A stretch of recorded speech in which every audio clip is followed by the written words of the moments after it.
يهده الله فلا مضل له ومن يضلله فلا هادي له ونشهد أن لا إله إلا الله وحده لا شريك له ونشهد أن سيدنا وسندنا ونبينا وحبيبنا وحبيب ربنا وطبيبنا ومولانا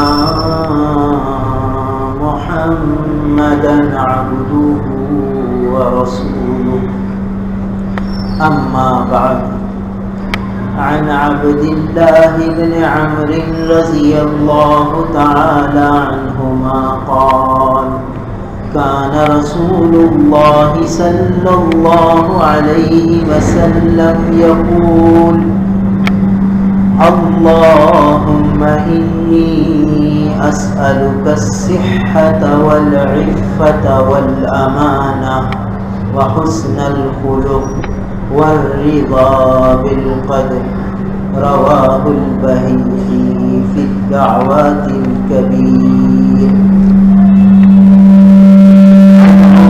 رضي الله تعالى عنه قال علمني رسول الله صلى الله عليه وسلم قال قل اللهم اجعل سريرتي خيرا من علانيتي واجعل علانيتي صالحة اللهم إني أسألك من صالح ما تؤتي الناس من الأهل والمال والولد غير الضال والمضل رواه الترمذي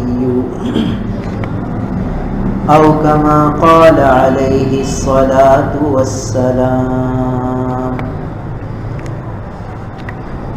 میرے محترم بزرگوں اور عزیز بھائی، اللہ تعالی نے انسان کو بنایا اور انسان کے اندر دو طاقتیں رکھ دی، ایک خیر کی طاقت، ایک شر کی طاقت. الہمہا فجورہا وتقواہا، دو طاقتیں اللہ نے انسان میں رکھ دی، ایک خیر کی طاقت، ایک شر کی طاقت. صبح آدمی اٹھتا ہے، یہ دونوں طاقتیں اس پر مسلط ہوتی ہیں اور رات تک یہی حال رہتا ہے. کبھی ایک طاقت غالب، کبھی دوسری طاقت غالب، کبھی خیر کی قوت غالب آ جاتی ہے، کبھی شر کی قوت غالب آ جاتی ہے. اسی ادھر بن میں سارا دن گزر جاتا ہے اور اسی میں ساری عمر گزر جاتی ہے. موت تک یہ طاقتیں اپنا کام کرتی ہیں. اسی لیے فرمایا کہ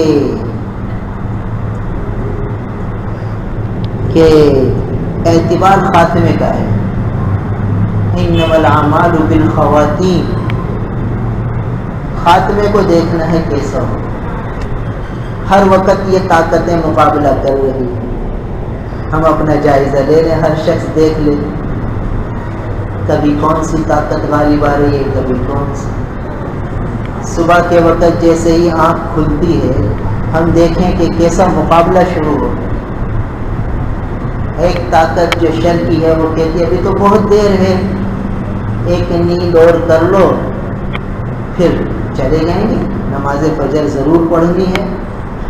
مگر نیند پوری نہیں ہوئی، تھوڑی سی نیند کر لو.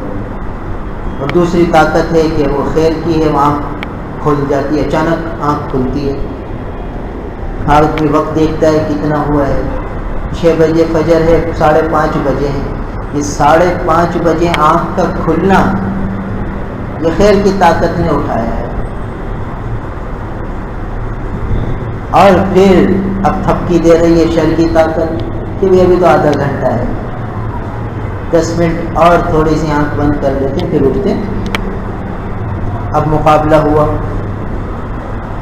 روز ہم یہ مقابلہ دیکھتے ہیں. کبھی خیر کی طاقت غالب آتی ہے اور آدمی ہمت کر کے اٹھ جاتا ہے. اور یہی مقابلہ جو لوگ تہجد کا اہتمام کرتے ہیں ان کو پیش آتا ہے. فجر کی نماز ہو گئی, اب پھر مقابلہ شروع ہوا. ایک طاقت کہتی ہے کہ بھئی اب جا کے سو جاؤ, بڑی سخت نیند آ رہی ہے. اور ایک طاقت کہتی ہے اشراق تک جاگ لو تاکہ اشراق کے بعد پھر آرام کریں. اب یہ مقابلہ چلتا ہے. کبھی ایک طاقت غالب آتی ہے, کبھی دوسری طاقت غالب آتی ہے. پھر آدمی اٹھتا ہے 7, 8 بجے 9 بجے, جیسے جیسے جس کا جو معاملہ ہے. پھر کبھی گھر والوں پہ غصے ہو گیا, کبھی ان پہ غصہ اتارا, کبھی کسی اور معاملے پر غصہ آیا, اب شر کی طاقت غالب آ گئی. کبھی غصہ آیا اس کو دبا لیا, یہ خیر کی طاقت غالب آ گئی. اب دفتر میں پہنچا, دیر سے پہنچا, شر کی طاقت غالب آئی. وقت پہ پہنچا, خیر کی طاقت غالب آئی. اب وہاں پہنچ کے اخبار پڑھنے میں لگ گیا, کچہریوں میں لگ گیا, جو آفس کی ذمہ داریاں تھیں وہ پوری نہیں کر پا رہا, تو شر کی طاقت غالب آ گئی. اور جو ذمہ داری ہے اس میں لگ گیا, یہ خیر کی طاقت غالب آ گئی. ظہر کا وقت آیا تو پھر مقابلہ شروع. کوئی نامحرم عورت سامنے آئی تو پھر مقابلہ شروع ہوا. تو یہ سارا دن اسی مقابلے میں گزر جاتا ہے. پھر اگلا دن آتا ہے, پھر اگلا دن آتا ہے, اور ایسے ہی آخری لمحہ زندگی کا آ جاتا ہے. پھر انما الاعمال بالخواتیم, خاتمے کا پھر اعتبار. تو جس نے خیر کی قوت کو ہمیشہ غالب کیا تو پھر خاتمہ بھی اس کا خیر ہوتا ہے, اچھا ہوتا ہے. حسن خاتمہ کے ساتھ دنیا سے رخصت ہو جاتا ہے, کیونکہ اس نے خیر کی طاقت کو ہمیشہ غالب رکھا, شر کی طاقت ہمیشہ مغلوب رکھا. اور جس نے شر کی غالب طاقت کو غلبہ دیا, خیر کی طاقت کو مغلوب رکھا, تو اللہ بچائے پھر خاتمہ خیر نہیں ہوتا, پھر خطرہ ہو جاتا. اور اگر خاتمہ خیر نہ ہوا تو پھر آگے کے سارے مراحل بڑے خطرناک. پھر الامان والحفیظ. اور خاتمہ بالخیر ہو گیا تو بس پھر تو قبر میں جاتے ہی مزے, پھر تو قبر میں جاتے ہی مزے شروع ہو جائیں. تو یہ جو ہم سب لیل و نہار گزار رہے ہیں, بہت چوکنا ہو کے دن رات کو گزار رہے ہیں. یہ لمحات بہت قیمتی ہیں, ایسا نہ ہو کہ ضائع چلے جائیں. ہمیشہ خیر کی طاقت کو غالب کریں. تو اب یہ خیر اور شر کی طاقتیں کس نے رکھی ہیں انسان کے اندر؟ یہ اللہ نے رکھی.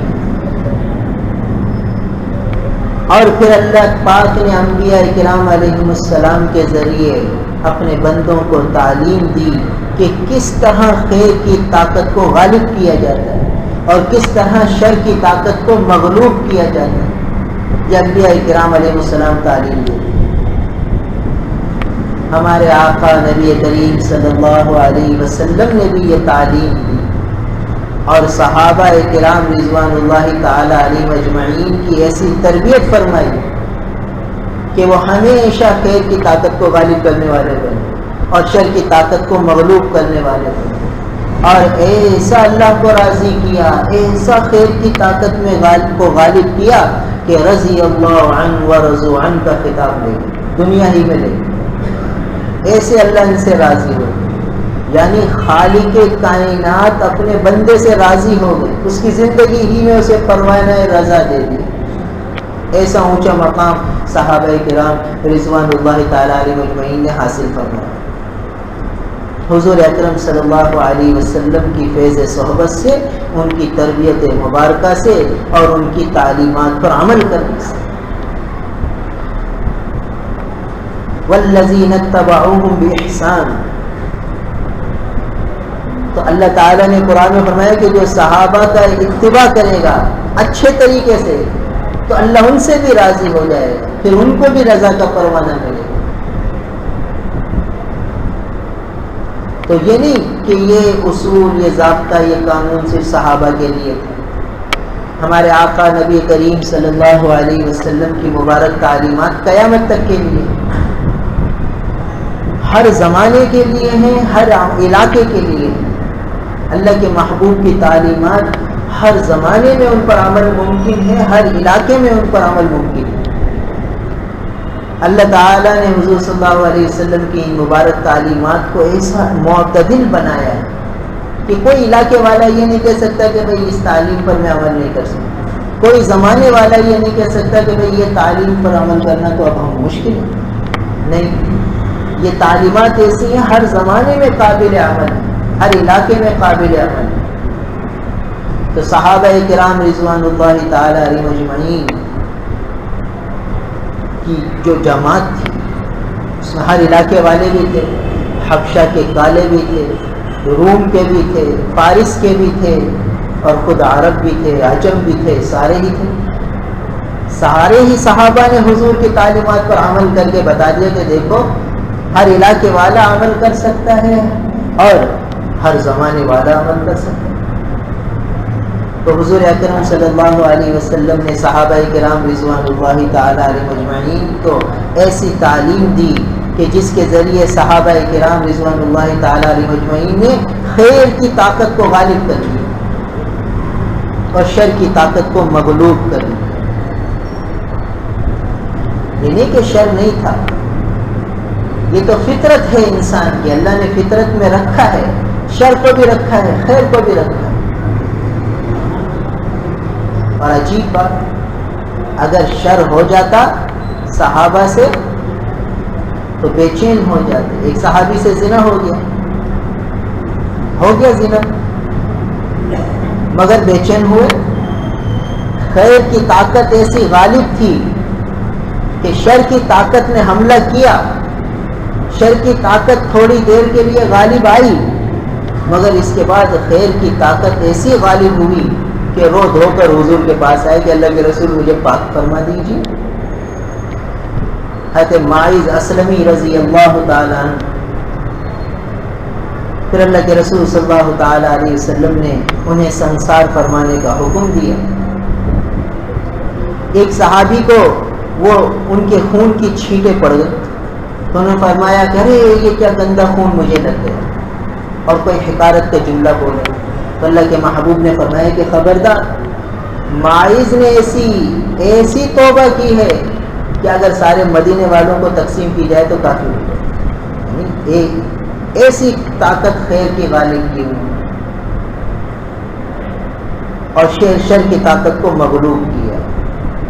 ہمارے آقا نبی کریم صلی اللہ علیہ وسلم کی تعلیمات مبارکہ کی برکت سے پھر جیسے جیسے زمانہ نبوت سے دوری ہوئی، رسول اللہ صلی اللہ تعالی علیہ وسلم کی تعلیمات کو چھوڑا جانے لگا تو خیر کی قوت مغلوب ہونے لگی، شر کی قوت غالب آنے لگی. آج اللہ معاف فرمائے ہر جگہ شر کی قوت، ہر انسان میں شر کا مادہ زیادہ ہے، خیر کا مادہ الا ماشاء اللہ. تو جو رسول اللہ صلی اللہ تعالی علیہ وسلم کی تعلیمات پر آج بھی عمل کرے گا تو اس کو قوت ملے گی، خیر کی طاقت اس کے غالب ہو جائے گی، شر کی طاقت اس کی مغلوب ہو جائے گی. کیونکہ وہی تعلیم آج بھی وہی ہے، اس تعلیم میں اثر آج بھی وہی ہے. یہ نہیں کہ وہ تعلیم اب پرانی ہو گئی تو اب اس میں اثر نہیں رہا، وہ تعلیم آج بھی اثر رکھتی ہے اور اپنی تاثیر آج بھی ظاہر کرتی ہے. تو جو لوگ آج بھی ان تعلیمات پر عمل کرتے ہیں اللہ تعالیٰ ان کی خیر کی قوت کو بڑھا دیتے ہیں، غالب فرما دیتے ہیں، شر کی قوت کو مغلوب فرما دیتے ہیں. اور اللہ کا فضل ہے، ہم نے ایسے اکابر کو دیکھا ہے، ایسے اسلاف کو دیکھا ہے جو رسول اللہ صلی اللہ تعالیٰ علیہ وسلم کی تعلیمات پر عمل فرما کر اپنی زندگی میں اپنے عمل سے بتا گئے کہ دیکھو یہ خیر کی قوت کو اس طرح غالب کیا جائے اور شر کی قوت کو ایسے مغلوب کیا جائے. تو پھر آج ہم نے ان کی زندگی کو دیکھا، قریب سے دیکھا، تو شر قریب بھی نہیں آتا تھا اور خیر ہی خیر میں آگے بڑھتے رہے. ہمارے حضرت مولانا یوسف لدھیانوی شہید رحمہ اللہ تہجد میں اٹھتے تھے. 60-65 سال کی عمر ہے، ضعف ہے، بڑھاپا ہے، سفر کی حالت ہے، سفر میں تہجد کے لیے اٹھ رہے تھے. یہ کیا طاقت تھی؟ کیوں شر کی قوت ان کو تھپکی نہیں دیتی تھی کہ حضرت سفر ہے، سفر میں تو فرائض کے اندر بھی قصر آ جاتا ہے، 4 فرض کو بھی 2 شریعت نے کر دیا ہے، تو اب سفر میں تہجد میں اٹھنے کی مشقت کیوں کریں؟ لہذا اب نہ اٹھیے، آرام کیجیے، آرام سے فجر میں اٹھ جائیے. شر کی قوت نہیں آئی، خیر ہی کی قوت غالب ہے کہ رات کو دیر سے سو رہے ہیں اور تہجد میں آنکھ کھل رہی، خیر کی قوت ان کو اٹھا رہی ہے. یہ قریب سے دیکھا ہے، آنکھوں سے دیکھا ہے. اور تہجد میں کیا کر رہے؟ صلاۃ التسبیح پڑھ رہے. یہ نہیں کہ چلو بھائی سفر ہے، چلو جلدی جلدی دو نفل جلدی جلدی تہجد کی نیت سے پڑھ لیں. صلاۃ التسبیح پڑھ رہے. فرماتے میرا معمول ہے کہ تہجد میں صلاۃ التسبیح پڑھ، آدھا گھنٹہ لگتا ہے تقریباً، آدھے گھنٹے کی 4 رکعت. تو خیر کی قوت آج بھی نبی کی تعلیم پر عمل کرنے سے غالب آتی ہے. اور ہر ایک کے لیے ہمدرد، ہر ایک کے لیے شفیع، ہر ایک کے خیر خواہ، ہر ایک کے لیے خیر چاہنے والے، کسی کا برا نہیں چاہتا. دشمنوں کے لیے بھی خیر خواہ اور اپنوں کے لیے بھی خیر خواہ. اور دیکھیے شر کی طاقت ہر جگہ اپنا کام کرتی ہے. اب ایسا ہوا، یہ ہم بتا رہے ہیں کہ دیکھیے نبی کی تعلیم پر عمل آج بھی جو کرے گا تو خیر کی طاقت غالب ہوگی اور شر کی طاقت مغلوب ہوگی. تو ہمارے حضرت مولانا یوسف لدھیانوی شہید رحمہ اللہ رحمتوں واسعہ مدرسہ نیو ٹاؤن میں پڑھاتے تھے. تو حضرت مفتی احمد الرحمن صاحب رحمۃ اللہ علیہ اس وقت محتمم تھے مدرسے کے. ختم نبوت کا دفتر بھی مدرسہ نیو ٹاؤن میں تھا اور اسی کمرے میں بینات رسالے کا بھی دفتر تھا. دونوں دفتر ساتھ ساتھ کام کرتے. ختم نبوت کا کام بھی اسی دفتر میں اسی کمرے میں حضرت فرماتے تھے. ختم نبوت کے بھی ذمہ دار تھے، بینات کے بھی مدیر تھے. حضرت مفتی احمد الرحمن صاحب رحمۃ اللہ علیہ اچانک وصال فرما گئے، انتقال ہو گیا. حضرت ڈاکٹر حبیب اللہ مختار صاحب تشریف لائے. ان کا ایک اپنا ذوق تھا، ایک علمی ذوق تھا. انہوں نے ایک انتظامی ذوق تھا، ایک علمی ذوق تھا. انہوں نے فرمایا بھائی یہ ختم نبوت کا کام مستقل ایک کام ہے اور بینات یہ مدرسے کا شعبہ ہے، تو مدرسے کا شعبہ میں مدرسے کا کام کیا جائے. ختم نبوت کا شعبہ چونکہ ایک مستقل الگ ہے، اسے مدرسے سے الگ کیا جائے. لہٰذا دفتر ختم نبوت کا الگ ہونا چاہیے، بینات کے دفتر میں ختم نبوت کا دفتر نہیں ہوگا. انتظامی معاملہ تھا، ایک ان کا اپنے انتظامی ذوق تھا اور علمی ذوق تھا. تو میں ہر کام اپنی ترتیب سے ہونا چاہیے، نظم و ضبط سے ہونا چاہیے. لہٰذا حضرت کو بتایا کہ بھیا اپنا دفتر الگ کر لیں. اب نیچے والے ان کو تو آگ لگی کہ بھئی یہ کیسے ہو سکتا ہے. آ کر حضرت سے فرمایا کہ ہم مدرسے سے استعفیٰ دیں گے، اگر یہاں سے دفتر ختم نبوت ہٹایا گیا تو ہم استعفیٰ دیں گے. اور عجیب حال ہو گیا. اور برسوں سے ایک آدمی کام کر رہا ہے، حضرت برسوں سے وہاں ختم نبوت کا کام فرما رہے ہیں. مگر اب حکم آیا، انتظامی معاملہ تھا، تو فرمایا ٹھیک ہے. اور جو لوگ اس طرح کہہ رہے تھے حضرت سے کہ ہم استعفیٰ دے دیں گے اور دفتر کو یہاں سے ہٹنے نہیں دیں گے، تو فرمایا کہ نہیں، خبردار کسی نے استعفیٰ دیا یہ میرے حضرت بنوری رحمہ اللہ کا گلشن ہے، میں اسے اجڑنے نہیں دوں گا سے اسی طرح سرسبز و شاداب رکھنا ہے. سب لوگ اپنی اپنی جگہ کام میں لگے رہیں اور انتظامی معاملہ ہے دفتر کو الگ کر لیتے ہیں، کیا حرج ہے؟ دیکھیے خیر کی طاقت غالب ہے. تو ایسا معاملہ آیا کہ اگر کوئی دوسرا ہوتا تو ٹھیک ہے، یہ کیسے ہٹا سکتا ہے مجھ کو؟ نیا آدمی آیا ہے اور مجھ کو ہٹاتا ہے. پرانے لوگوں نے مجھ کو نہیں ہٹایا، پرانوں نے مجھ کو بٹھایا ہے. تو خیر کی طاقت تو یہ جذبے پیدا کرتی ہے، شر کی طاقت تو یہ جذبے پیدا کرتی ہے، اور خیر کی طاقت کہتی ہے ٹھیک ہے جو انتظامی معاملے میں حکم آ گیا ہمیں ماننا ہے، چاہے ہماری طبیعت کے خلاف ہو، ہمارے مزاج کے خلاف ہو، ہماری ترتیب کے خلاف ہو. اگر انتظامی امور کے اعتبار سے حکم ہے تو مانیں گے. لہٰذا سب کو خاموش کرایا اور دفتر کو دوسری جگہ منتقل فرما لیا. بینات کا کام بینات کے دفتر میں بیٹھ کے فرماتے، ختم نبوت کا کام ختم نبوت کے دفتر میں بیٹھ کے فرماتے. اس بات پر اللہ نے ایسی مدد فرمائی کہ وہ مستقل دفتر کام کا بن گیا، اور وہاں اللہ نے اور کام لیے ختم نبوت کے اعتبار سے. اور آج وہ مستقل دفتر آباد ہے، یہ مستقل مدرسہ آباد ہے. دونوں اپنی اپنی جگہ بہت اچھا کام کر رہے ہیں، اور دونوں میں آپس میں ربط ہے، باہم الفت ہے، محبت ہے، ایک دوسرے سے مشورہ کر کے کام چل رہا ہے. نہ کوئی جھگڑا، نہ کوئی رقابت، نہ کوئی دشمنی، نہ ایک دوسرے کو اونچا نیچا کرنا، کچھ بھی. یہ ہے یہ خیر کی طاقت کیوں غالب آئی. اب دیکھیے یہ کوئی بہت پرانے زمانے کی خیر القرون کی بات نہیں ہے، ابھی 15-20 سال پرانی بات ہے، تو بہت زیادہ برسوں بیتی ہوئی باتیں نہیں. بتانا یہ مقصود ہے کہ آج بھی اگر ہمارے آقا نبی کریم صلی اللہ علیہ وسلم کی تعلیمات پر جو عمل کرے گا تو اس کی خیر کی قوت جو اندر کی ہے وہ غالب آئے گی اور شر کی قوت مغلوب ہو جائے گی. اور جو ان تعلیمات سے ہٹے گا تو پھر شر کی قوت غالب ہوگی، خیر کی قوت دب جائے گی. تو نبی کی تعلیم آج بھی مؤثر ہے، آج بھی اثر رکھتی ہے. مگر اللہ معاف فرمائے ان تعلیمات پر عمل کرنے والے کم ہو گئے. آہستہ آہستہ عمل کرنے والے جا رہے ہیں، رخصت ہو رہے ہیں دنیا سے.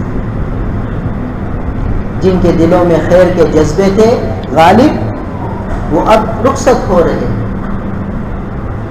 اور جو تعلیمات پر عمل کرنے والے تھے وہ رخصت ہو رہے ہیں. اس لیے اب ضرورت یہ ہے کہ ہم سب کو ہمارے آقا نبی کریم صلی اللہ علیہ وسلم کی پاکیزہ تعلیم کی طرف متوجہ ہونا ہے اور ان تعلیمات پر عمل کر کے خیر کی قوت کو غالب کرنا ہے. تجربہ کر کے دیکھ لیجئے کہ حضور صلی اللہ علیہ وسلم کی تعلیم پر عمل کر کے دیکھو کیسی خیر کے جذبے پیدا ہو. یہ نہیں کہ آدمی نبی کی تعلیم پر عمل کرے اور خیر کا جذبہ اس کے اندر نہ آئے، ایسا نہیں ہو سکتا. خیر غالب ہوگی. تو اللہ کے رسول صلی اللہ علیہ وسلم کی مبارک تعلیمات میں سے ایک تعلیم، ایک باب ان تعلیمات کا وہ دعاؤں سے متعلق ہے کہ رسول اللہ صلی اللہ علیہ وسلم نے بہت پیاری پیاری دعائیں امت کو تعلیم فرمائی. ان دعاؤں میں اللہ پاک نے ایسا اثر رکھا ہے کہ وہ خیر کی قوت کو غالب کر دیتی ہے. ان دعاؤں کی برکت سے خیر کی قوت غالب ہو جاتی ہے، شر کی قوت مغلوب ہو جاتی ہے. تو یہ ہمارے اکابر، ہمارے اسلاف، ان کی زندگی کو ہم دیکھتے ہیں تو پتہ چلتا ہے کہ انہوں نے رسول اللہ صلی اللہ علیہ وسلم کی تعلیمات پر عمل فرمایا اور خاص طور پر دعاؤں کے باب پر خصوصی طور پر عمل فرمایا. موقع موقع کی دعاؤں پر خوب عمل فرمایا. حضرت مفتی عاشق الہی صاحب رحمۃ اللہ علیہ کو دیکھیں، یہ عمل والے لوگ تھے. آج سے تقریباً 50 سال پہلے انہوں نے ایک چھوٹی سی کتاب لکھی تھی، مسنون دعائیں، آج بھی بکتی ہے اور اللہ تعالیٰ نے اس وقت سے قبولیت سے نوازا. عمل والے تھے، ان دعاؤں کو اپنی زندگی کے سراپا میں لے آئے تھے. تو وہ دعاؤں کی کتاب کو اللہ نے ایسی مقبولیت دی کہ آج تک وہ چل رہی ہے. لوگ وہ کتاب دعاؤں کی لیتے ہیں، یاد کرتے ہیں، خود بخود یاد ہونے لگتے ہیں. ایسی اللہ نے اس میں اثر رکھا ہے کہ جب ان کی دعاؤں کی کتاب سے دعائیں یاد کرتے ہیں یاد ہونے لگتی ہیں، عمل میں آنے لگتی ہیں، اور ہم نے خود ان کو عمل کرتے ہوئے دیکھا۔ جیسے ہی اذان آتی عجیب، یعنی ان کی زندگی میں ان دعاؤں کو عمل کرتے ہوئے ایسا دیکھا کہ حضرت یعنی فجر کی اذان آ رہی ہے، رات بھر اپنے کام میں لگے ہوئے۔ بتائیے رات کا وقت ہے، آدمی تھکن سے چور ہو جاتا ہے، ساری رات کام کیا ہے، اب اذان فجر آ رہی ہے، حضرت مطالعہ فرما رہے ہیں اور کچھ لکھوا رہے ہیں، اور حکم یہ ہے کہ جیسے ہی اذان کی آواز سنو تو درود شریف پڑھو اور رضیت باللہ ربا وبالاسلام دینا وبمحمد صلی اللہ علیہ وسلم نبیہ، یہ پڑھو اور پھر اذان کا جواب دو۔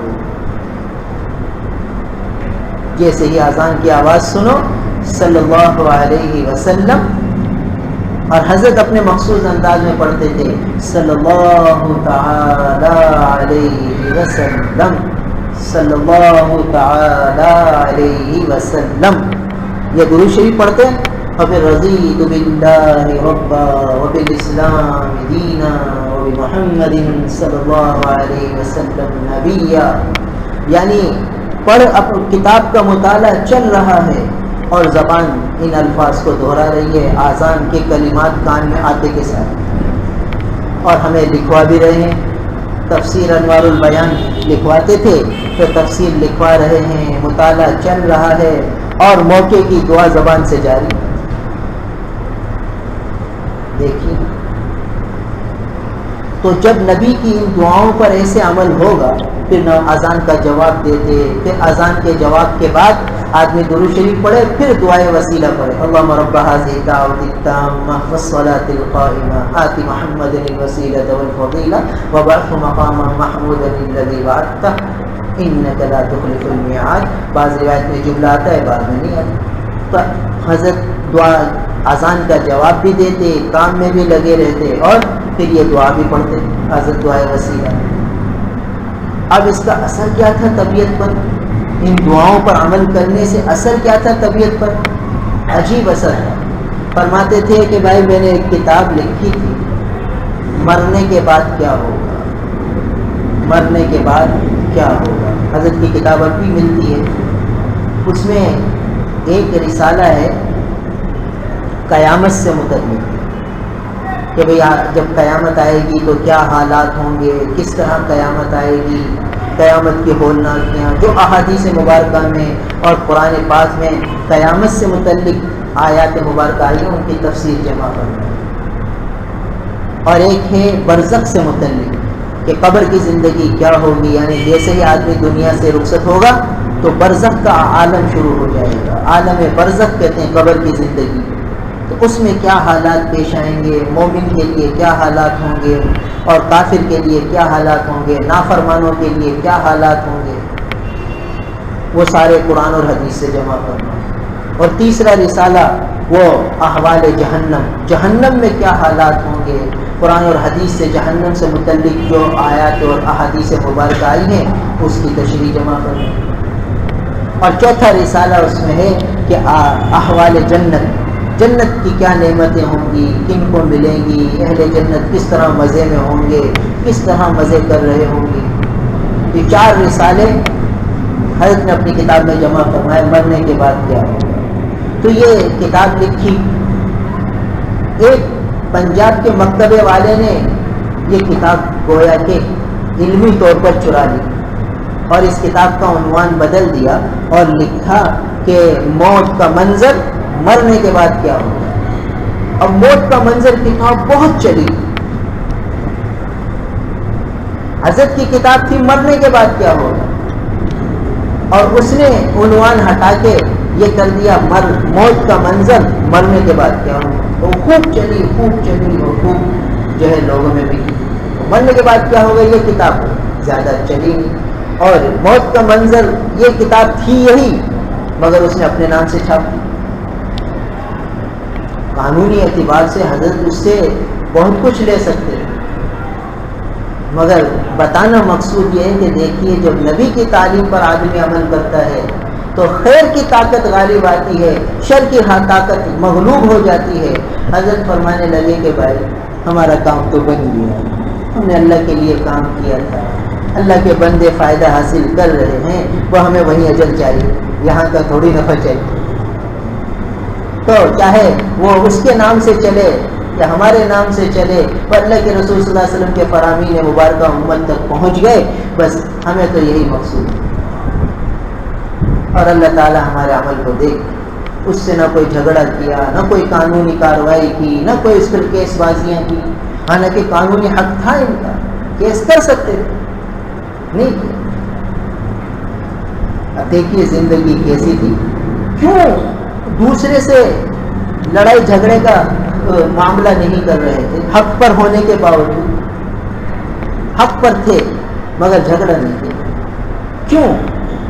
دعاؤں پر ایسا عمل تھا کہ خیر کی طاقت غالب آ گئی اور شر کی طاقت مغلوب ہو گئی۔ ہم تو کہتے بھائی ہمارا حق ہے تو ہم لیں گے، اور حق کے لینے میں دیکھو کیسے جھگڑے ہو رہے، بھائی بہن جھگڑ رہے، بھائی بہنوں میں جھگڑے چل رہے ہیں، ماں بیٹے میں جھگڑے چل رہے ہیں، حقوق کی وصولی کے لیے کہتا ہے میرا حق ہے میں لے کے رہوں گا۔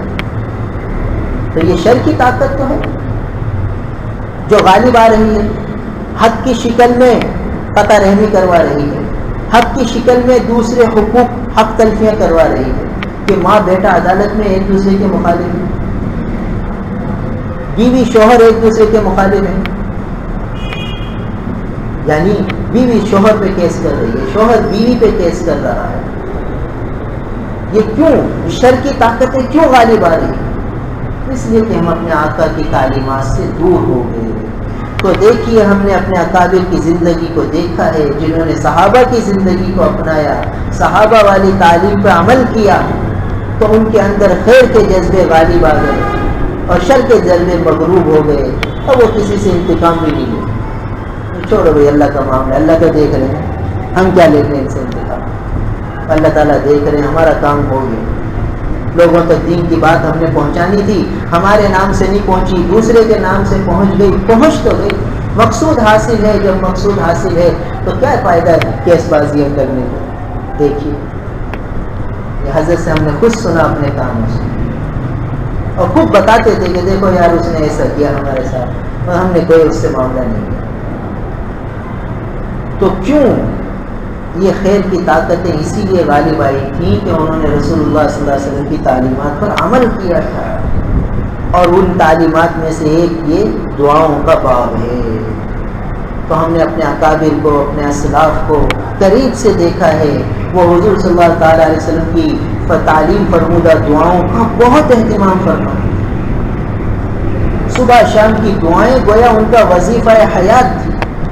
تو آج بھی اگر آدمی ان دعاؤں کو اپنا وظیفہ حیات بنا لے تو خیر کی طاقت غالب ہونے لگے گی، شر کی طاقت مغلوب ہو جائے گی، خود بخود شر کی طاقت مغلوب ہونے لگے گی۔ پھر اس کو مغلوب کرنے کے لیے ہمیں کوئی دوسرے حربے استعمال نہیں کرنے پڑیں گے، وہ طاقت خود بخود مغلوب ہونے لگے گی، خیر کی طاقت خود بخود قوی ہونے لگے گی، اور جب خیر کی طاقت غالب آ جائے گی تو خیر کے راستے پر آدمی خود بخود چلنے لگے گا، بلکہ دوڑنے لگے گا۔ پھر اس کا دل چاہے گا یہ بھی عمل کر لوں، یہ بھی عمل کر لوں، یہ بھی عمل کر لوں، یہ بھی عمل کر لوں، اور جہاں کوئی شر کا معاملہ آئے گا کہ یار اس سے میں جان بچاتا ہوں، اس سے میں بچنا چاہتا ہوں، اس سے بچنے کی کوشش کریں۔ تو بہرحال یہ پیاری حضور صلی اللہ علیہ وسلم کی پیاری پیاری دعاؤں میں سے ایک یہ اہم دعا چل رہی ہے کہ حضرت عبداللہ ابن عمر ابن عاص رضی اللہ تعالیٰ عنہ فرماتے ہیں کہ رسول اللہ صلی اللہ علیہ وسلم یہ دعا کیا کرتے تھے، ہمارے آقا اپنے رب سے یہ مانگتے تھے۔ اب اللہ کا محبوب اللہ سے مانگ رہا ہے، معلوم ہوا کہ یہ مانگنے کی چیز ہے، اور یہ بھی معلوم ہوا کہ مانگنے سے ملے گی۔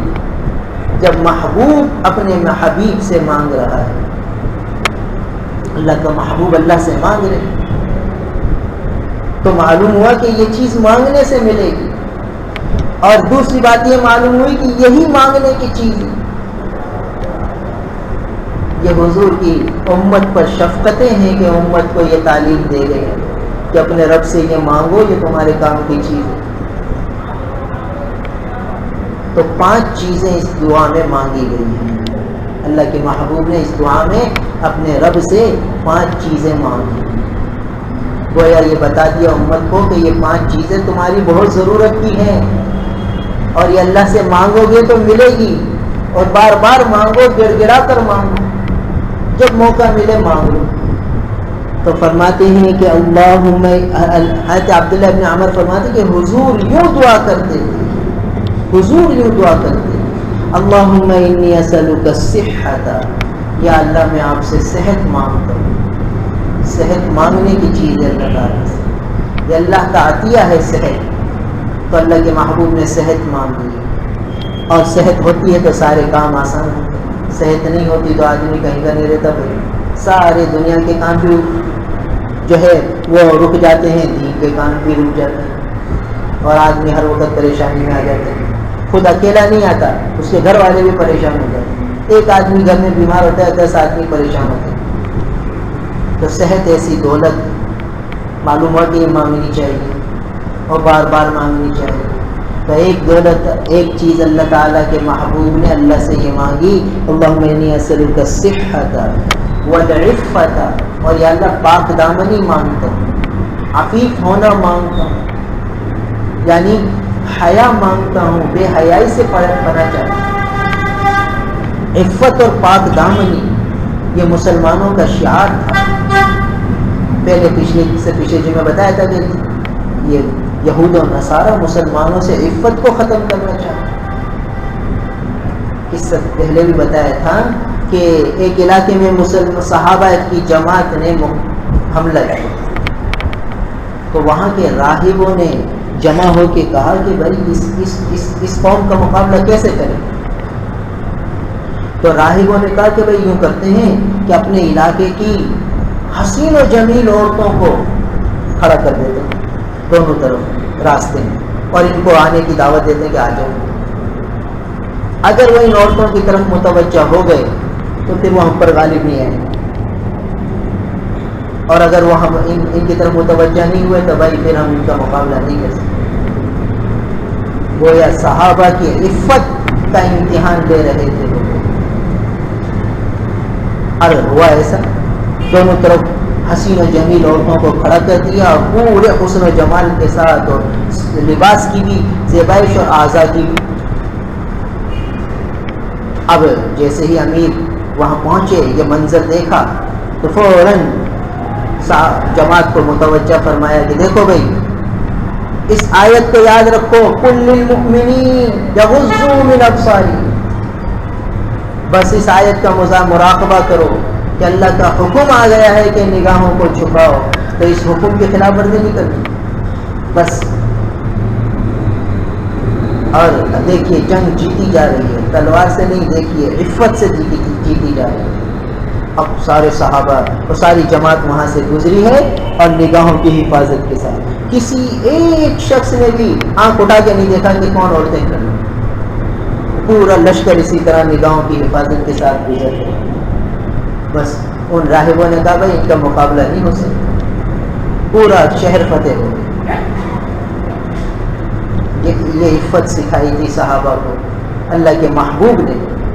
تو آج یہود و نصارہ یہ چاہتے ہیں کہ مسلمانوں کی عفت ختم ہو جائے, یہ ان بے حیائیوں میں مبتلا ہو جائیں. تو نیٹ کے ذریعے اور جو ہے موبائل کے ذریعے, یہ ناچ گانوں کے ذریعے, اس طرح وہ ہمارے اندر بے حیائی کو عام کر رہے ہیں. عفت اور پاک دامنی ہماری ختم ہو رہی ہے, اور جب یہ چیز ہم میں نہیں رہے گی تو ہم مقابلہ کیا کریں, کیسے ان پر غالب آئیں گے. صحابہ ان پر عفت کی وجہ سے غالب آئے, اور آج انہوں نے ہماری عفت ختم کر دی, تو اب وہ ہم پر غالب ہیں, ہم ان کا کیا مقابلہ کریں گے. تو اللہ کے محبوب نے عفت کو مانگا کہ یہ بھی مانگنے کی چیز ہے, مانگنے سے ملے گی.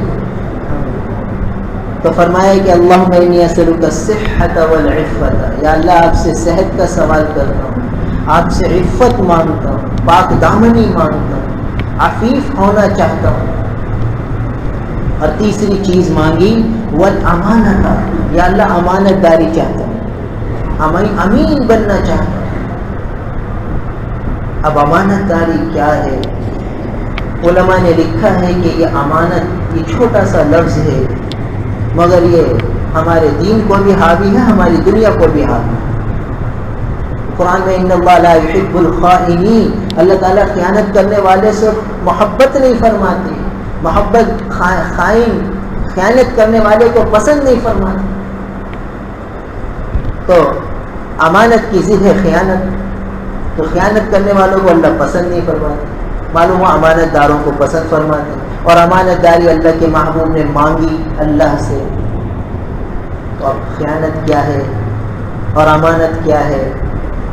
تو فرمایا کہ بہت وسیع مفہوم رکھتا ہے امانت داری، دنیا کے اعتبار سے بھی اور آخرت کے اعتبار سے۔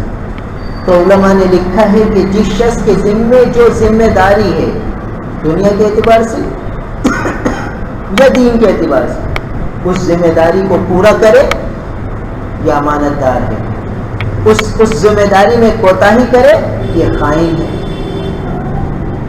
اب مثال دیکھیے، ایک عورت ہے،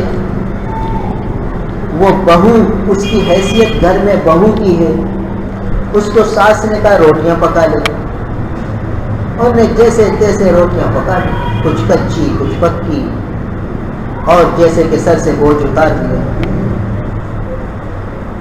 نماز بھی پڑھ رہی ہے، روزہ بھی رکھ رہی ہے، قرآن پاک کی تلاوت بھی کر رہی ہے، اور یہ ذمہ داری اس نے اس طرح نبھائی، اس نے خیانت کی، یہ خائنہ بن گئی۔ یہ تو سمجھ لی کہ میں تو بڑی دیندار ہوں، میں تو پردے کی بھی پابند ہوں، میں تو پردے کا بھی اہتمام کرتی ہوں، اور میں تو نمازیں بھی پڑھتی ہوں اور تلاوت بھی کرتی ہوں اور ذکر بھی کرتی ہوں۔ یہ سب اپنی جگہ عبادات صحیح ہیں، مگر یہاں خیانت ہو گئی، یہاں امانت داری نہیں آئی۔ اور ان اللہ لا يحب الخائنین، اللہ تعالیٰ خیانت کرنے والے کو پسند نہیں کرتا۔ تو اس کے ذمے جو ذمہ داری تھی اس کو اس نے احسن طریقے سے نہیں نبھایا۔ بظاہر تو یہ دنیاوی کام تھا، اس کے ذمہ تھا بھائی کپڑے دھونا، اس نے ایسے ہی دھو کے رکھ دیا، جیسے ذمہ داری سے دھونا تھا نہیں دھو، تو یہ خیانت کر دی۔ اس کے ذمے جھاڑو لگانا تھا، جلدی جلدی جھاڑو لگا دیا، موٹا جھوٹا جیسے بھی چاہے، بھائی جان جو میں جھاڑو لگا دی، دیکھا تو کچرے بھی رکھے ہوئے، ساری چیزیں رکھی ہوئی، اور نماز بھی پڑھ رہی ہے۔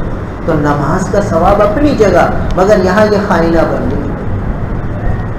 تو اللہ تعالیٰ کے حبیب نے اللہ سے امانت داری مانگی کہ یا اللہ مجھے امین بنا دیجئے، یعنی میرے ذمے جو ذمہ داری ہو تو میں ہر ذمہ داری کو احسن طریقے سے پورا کروں، جو میرے ذمہ داری لگ گئی اس کو بأحسن وجوہ پورا کروں۔ اب ایک آدمی کاریگر ہے، اسے کاریگری کرنی ہے، اب وہ گیا چنائی کرنے، اب وہ مال ضائع کر رہا ہے، وہ کہہ رہا میرا تو ہے نہیں، مجھے کیا ضرورت ہے؟ تو یہ خائن ہے، اس کے ذمہ یہ تھا کہ یہ مالک کا مال ضائع نہ کرے۔ کتنے ملازم، کتنے ایسے کاریگر ہیں جو دیندار ہیں مگر ان کو مالک کے مال کی فکر نہیں ہوتی، پرواہ نہیں ہوتی، ضائع ہوتا ہے ہونے دے، دیندار ہیں مگر خیانت کر گئے، خیانت کر گئے۔ ان اللہ لا يحب الخائنین، اللہ تعالیٰ خیانت کرنے والے کو پسند نہیں فرماتے۔ کیا مطلب کہ بھائی نماز پڑھے گا، روزہ رکھے گا، یہ سارے کام کرے گا، اس کا ثواب مل جائے گا، مگر اللہ اس سے محبت نہیں کرتا۔ محبت اور چیز ہے، ثواب اور چیز ہے۔ تو ان اعمال کا ثواب ملے گا مگر یہ محبوب نہیں بنے گا اللہ کا۔ کیوں؟ اس لیے کہ اس کے پاس امانت داری نہیں ہے، اس لیے کہ اس کو دوسرے کے مال کی پرواہ نہیں ہے، یہ خائن بن گیا اور یہ سمجھ رہا ہے کہ یہ میری ذمہ داری تھوڑی ہے، میں نے جو اس سے کام لیا ہے وہ میں نے کام کر دیا، وہ ٹھیک ہے۔ نہیں، جو ضائع ہوا مال، اس کی ذمہ داری تھی کہ مال ضائع نہ کرتا، احتیاط سے کام کرتا، امانت داری کا تقاضا تھا، کام احتیاط سے کرتا۔ ایسے ہی ملازم ہے، دکان پر دیر سے جا رہا ہے تو یہ خائن بن گیا۔ ایسے ہی ہر آدمی غور کرے کہ میرے ذمے جو چیز ذمہ داری ہے میں اسے اچھے طریقے سے پورا کروں۔ دکاندار ہے، تاجر ہے، اس کو مال لکھایا کسی نے، اس نے مال تو دیا، اس میں کچھ گڑبڑ کر دی تو یہ خائن بن گیا۔ اس میں نقص والی چیزیں ڈال دی، خائن بن گیا۔ تو جب یہ دعا مانگے گا کہ یا اللہ مجھے امانت داری عطا فرمائیے. اللہم انی اسألک الصحۃ والعفۃ والامانۃ. یا اللہ میں آپ سے امانت داری چاہتا ہوں. تو اس کے اندر ایک داعیہ پیدا ہوگا کہ بھئی یہ غلط مال اس کو نہ دوں. غلط مال دوں گا تو ظاہر مجھے نفع نظر آ رہا ہے، مگر کیونکہ خیانت ہے لہٰذا اس نفع کا کیا فائدہ جو دوسروں کو نقصان پہنچا کے ملے. تو میں اس کو صاف چیزیں ہی دے دیتا ہوں، یہ ناقص مال ناقص بھاؤ بیچ دوں گا، اللہ تعالیٰ مجھے برکت دے گا. یہ داعیہ آ جائے گا اس کے. پھر اس کی طبیعت چلے گی نہیں کہ میں اس کو یہ مال بھیڑ دوں. دل پریشان سا ہونے لگے گا. یہ امانت داری آ گئی اور وہ مال بھیڑ کے خوش ہو رہا ہے. یہ خیانت ہے دل میں. امانت داری ہوتی تو پریشانی ہوتی کہ یار بیچارے کا نقصان ہو جائے گا.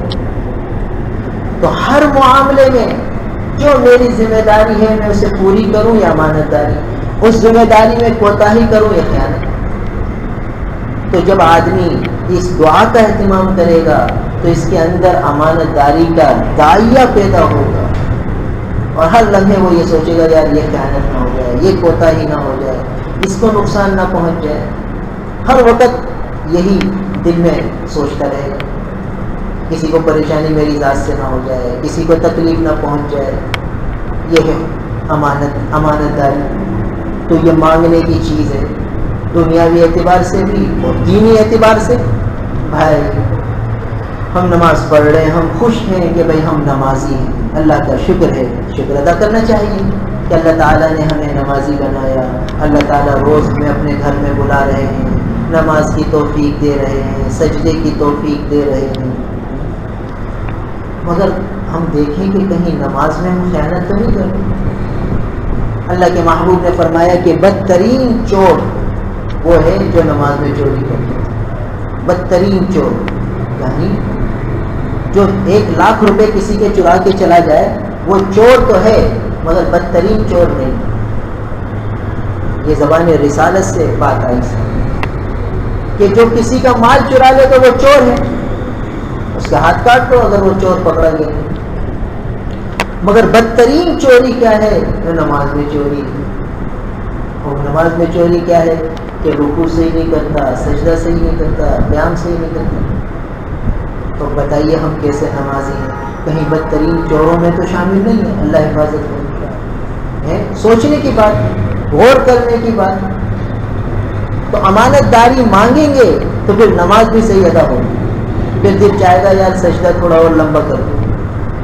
بھائی جو سجدہ ہم کر رہے ہیں، آدمی سوچے اللہ کا شکر ہے اللہ نے ہم سب کو نماز کی توفیق دے رکھی ہے، تو ہمارے کتنے منٹ روزانہ سجدے میں چلے جاتے ہیں. تو 24 گھنٹے ہیں. تو موٹا موٹا حساب دیکھیے 24 گھنٹے ہیں. 24 گھنٹے میں 5 نمازیں فرض ہیں. 5 نمازوں میں 2 رکعتیں فرض ہیں فجر کی، اس میں 4 سجدے. 4 سجدوں میں ہمیں کتنی دیر لگتی ہے؟ 1-2 منٹ لگتے ہیں سجدے کا اگر ہم شمار کریں. اور روزانہ 20 رکعتیں ہیں تو 40 سجدے ہوئے واجب سجدے. تو 40 سجدوں میں کتنے منٹ گزرے ہمارے؟ فرض کیجئے کہ اگر آدھی منٹ کا ایک سجدہ ہے تو 20 منٹ. 24 گھنٹوں میں 20 منٹ ہمارے فرض سجدوں میں جا رہے ہیں. یہ اللہ کا شکر ہے، اللہ کا احسان ہے. مگر یہ سجدے اس ذات کے یہاں قبول بھی ہیں 20 منٹ ہمارے. اور یہ 20 منٹ ہونے چاہیے یا 40 منٹ ہونے چاہیے یا 1 گھنٹہ ہونا چاہیے. اور پھر نوافل کے سجدے آدمی سوچیں. تو ہمیں یہ لمحہ جو سجدے میں گزر رہا ہے یہ زندگی کا ماحصل ہے. وما خلقت الجن والانس الا ليعبدون. ہم نے بندگی کے لیے انسان کو بنایا ہے. تو بندگی کی اعلیٰ شکل سجدے کی حالت ہے. تو جو لمحہ زندگی سجدے میں گزرا وہ زندگی کا ماحصل ہے. وہی زندگی ہے اصل، باقی لمحات تو ایسے ہی ہے. تو ہم سوچیں کہ جو لمحہ سجدے میں گزر رہا ہے وہ کس. اب یہ جو 20 منٹ ہمارے گزرے ہیں 24 گھنٹوں کے اندر، ان 20 منٹ میں جو سجدے ہم نے اللہ کے سامنے کیے اس میں اللہ کا کتنا خیال آیا؟ سوچنے کی بات. 20 منٹ میں اگر 2 منٹ بھی اللہ کا خیال آیا تو غنیمت ہے بھائی. ورنہ اللہ معاف فرمائے ہمارے سجدے تو ہیں مگر غفلت بھرے. تو کیسی چوریاں ہو رہی ہیں ہم سے؟ تو ہمارے تو سجدے میں بھی چوری ہے. تو یہ جب ہم یہ دعا مانگیں گے کہ اللہ ہمیں امانت دے دیجیے، اللہم انی اسألک الصحۃ والعفۃ والامانۃ، یا اللہ امانت داری مانگتے ہیں تو پھر سجدہ بھی صحیح ہو جائے گا، امانت داری کے ساتھ ادا ہو، پھر اللہ کے دھیان والا سجدہ ہو، اور پھر رکوع بھی اللہ کے دھیان والا ہو، پھر التحیات بھی اللہ کے دھیان والی ہوئی کہ امانت داری آ گئی، کہ یہ ذہن میں آ گیا کہ بھائی جو ذمہ داری ہے نماز کو جیسے پڑھنا ہے ویسے پڑھو، تو اس طرح پڑھنے کی میں فکر کروں. تو یہ تیسری چیز جو اس دعا میں مانگی گئی ہے امانت داری. تو میں جو نماز پڑھ رہا ہوں اس میں امانت داری کی صفت ہے یا نہیں، اور میں ذکر کر رہا ہوں اس میں امانت داری ہے یا نہیں، کتنے دھیان سے ذکر کر رہا ہوں، اور تلاوت قرآن کر رہا ہوں تو اس میں تو کوئی کوتاہی نہیں ہوگی. حدیث پاک نہ کریں.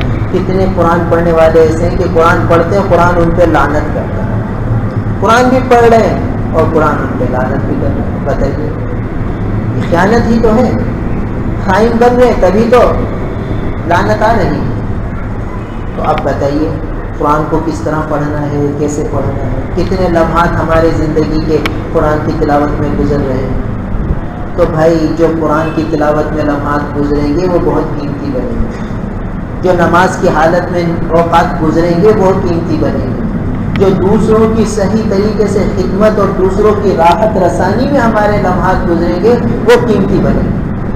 تو ہر ایک یہ دیکھے کہ بھائی میرے ذمے جو ذمہ داریاں ہیں چاہے دنیاوی اعتبار سے ہوں چاہے دینی اعتبار سے ہوں اسے کما حق ادا کرنے کی فکر کروں، اور اس کا داعیہ کیسے ہو حاصل ہو وہ اس دعا کے ذریعے کہ اللہ مجھے امانت داری عطا فرمائیے. تو تین چیزیں ہو گئیں، اللہم انی اسألک الصحۃ والعفۃ والامانۃ وحسن الخلق والرضا بالقدر. یا اللہ حسن خلق اچھے اخلاق مانگتا ہوں اور تقدیر پر راضی رہنا مانگتا ہوں. یہ دو اہم چیزیں ہیں چھوٹی سی مگر بڑا وسیع مفہوم ہے. انشاءاللہ اگلے ہفتے بعد اللہ تعالیٰ ہم سے بات کرے. الحمدللہ رب العالمین والعاقبۃ للمتقین والصلاة والسلام علی رسولہ محمد وآلہ واصحابہ اجمعین. نستغفر اللہ ونتوب الیہ نستغفر اللہ ونتوب الیہ نستغفر اللہ ونتوب الیہ. یا اللہ ہم گناہوں میں ڈوبے ہوئے ہیں، یا اللہ خیانت سے بھرے ہوئے ہیں، سر سے پاؤں تک گناہوں میں ڈوبے ہوئے ہیں، سر سے پاؤں تک غفلتوں میں ڈوبے ہوئے ہیں. یا اللہ ہماری اس حالت پر رحم فرما دیجیے، ہمیں سارے گناہوں سے پاک صاف کر دیجیے. یا اللہ جس طرح چھوٹا بچہ نجاستوں میں لتھڑ جاتا ہے تو پھر ماں ہی اسے صاف کرتی ہے. یا اللہ ہم نفس کی اور شیطان کی بڑھاوے میں آ کر ان کی اتباع میں لگ کر اپنے آپ کو گناہوں سے آلودہ کر چکے ہیں، کبائر کا بھی ارتکاب کر چکے ہیں، صغائر کا بھی کر چکے ہیں. کچھ ہمیں یاد ہیں، بہت سے بھول چکے ہیں، سب آپ کے علم ہیں. یا اللہ اپنے فضل سے اپنی مہربانی سے ہمیں معاف فرما دیجیے، سارے گناہوں کو اپنے فضل و کرم سے معاف فرما دیجیے. اور آئندہ ہمیں گناہوں سے ایسے بچائیے جیسے ماں بچے کو آگ میں جانے سے بچاتی ہے، گندگی میں جانے سے بچاتی ہے، اپنے سینے سے لگا کے رکھتی ہے. اللہم واقعتاً کواقعۃ الولید. آپ کے محبوب کی دعا ہے، آپ کے محبوب نے تعلیم فرمائی ہے. اپنے رب سے یوں کہو کہ یا اللہ جیسے بچے کو بچایا جاتا ہے ایسے ہماری آپ حفاظت فرمائیے، ایسے ہمیں گناہوں سے بچا لیجیے، شرور و فتور آفات و بلیات سے ہمیں بچا لیجیے. اللہم واقعتاً کواقعۃ الولید. اللہم واقعتاً کواقعۃ الولید. یا اللہ ہمیں پتہ نہیں ہوتا ہم سے گناہ ہو جاتا ہے، آپ ہی ہماری حفاظت فرما دیجیے. اپنی نافرمانی سے ہمیں بچا لیجیے. یا اللہ اپنی نافرمانی سے بچا لیجیے. یا اللہ ساری زندگی نافرمانی میں گزار دی ہے، اب تو اطاعت کی لذت اور مزہ نصیب فرما دیجیے، اپنے قرب سے نوازیے، اپنی رضا سے نوازیے، اپنی نافرمانی سے ہمیں بچا لیجیے۔ یا اللہ آپ کے بچانے سے ہی ہم بچ سکیں۔ یا اللہ ہم خود تو بچنے والے نہیں ہیں، آپ ہی بچا لیجیے۔ آپ کی تائید، آپ کی نصرت کے بغیر ہم نہیں بچ سکتے۔ اپنے فضل سے ہمیں ہر گناہ سے بچا لیجیے۔ یا اللہ ہم آپ کا نیک بندہ بننا چاہتے ہیں، اپنے فضل سے ہمیں اپنا نیک بندہ بنا لیجیے، اور یہ سچی چاہت ہمارے دل میں پیدا فرما لیجیے۔ آپ کا بننے کی سچی طلب اور تڑپ ہمارے دل میں پیدا فرما دیجیے۔ یا اللہ آپ ہی کرم کا معاملہ فرما دیجیے، ہمارے دل سے نفاق کو دھو دیجیے۔ یا اللہ سارا دل نفاق سے بھرا ہے، آپ اپنے فضل سے اس کو نفاق سے دھو دیجیے، پاک صاف کر دیجیے، کرم فرما دیجیے، فضل فرما دیجیے، ہمارا تزکیہ فرما دیجیے۔ ہمارے اندر جو آپ نے خیر کی طاقت رکھی ہے، یا اللہ ہم نے اسے بہت کمزور کر دیا، یا اللہ بالکل دبا کے رکھا ہوا ہے، آپ ہی اسے غالب فرما دیجیے، شر کی قوت کو مغلوب فرما دیجیے، خیر کے جذبے ہمیں نصیب فرما دیجیے، خیر کی قوت کو غالب فرما دیجیے، اعمال صالحہ کی رغبت اور شوق ہمیں نصیب فرما دیجیے، روز بروز اعمال صالحہ کی طرف ہماری طبیعت کو مائل فرما دیجیے، برائیوں سے، گناہوں سے، نافرمانیوں سے ہماری پوری حفاظت فرما دیجیے، ہماری زندگی آپ کے بندوں کی راحت رسانی والی بنا دیجیے، ہمارے ذریعے آپ کے بندوں کو راحت پہنچے، آپ کے کسی بندے کو ہماری ذات سے کوئی اذیت نہ ہو۔ یا اللہ ایسی ہماری ذات بنا دیجیے کہ یا اللہ دوسروں کے لیے راحت کا ذریعہ ہو، دوسروں کے لیے خوشی کا ذریعہ ہو، دوسروں کو ہماری ذات سے کوئی اذیت نہ ہو، کوئی تکلیف نہ ہو۔ یا اللہ آپ ہی کرم فرما دیجیے، ہمیں امانت دار بنا دیجیے، ہمیں صحت عطا فرما دیجیے، ہمیں عفت اور پاک دامنی نصیب فرما دیجیے۔ یا اللہ آپ کے محبوب نے یہ چیزیں آپ سے مانگی ہیں، آپ سے مانگنا سکھایا ہے، یا اللہ ہمیں بھی صحت عطا فرمائیے، ہمیں بھی عفت اور پاک دامنی عطا فرمائیے، امانت داری عطا فرمائیے، حسن خلق عطا فرمائیے، رضا بالقدر عطا فرمائیے۔ اللہم انا نسألک الصحة والعفة والامانة وحسن الخلق والرضا بالقدر۔ اللهم إنا نسألك الصحة والعفة والأمانة حسن الخلق والرضا بالقدر، نسألك الهدى والتقى والعفاف والغنى، نسألك الهدى والتقى والعفاف والغنى۔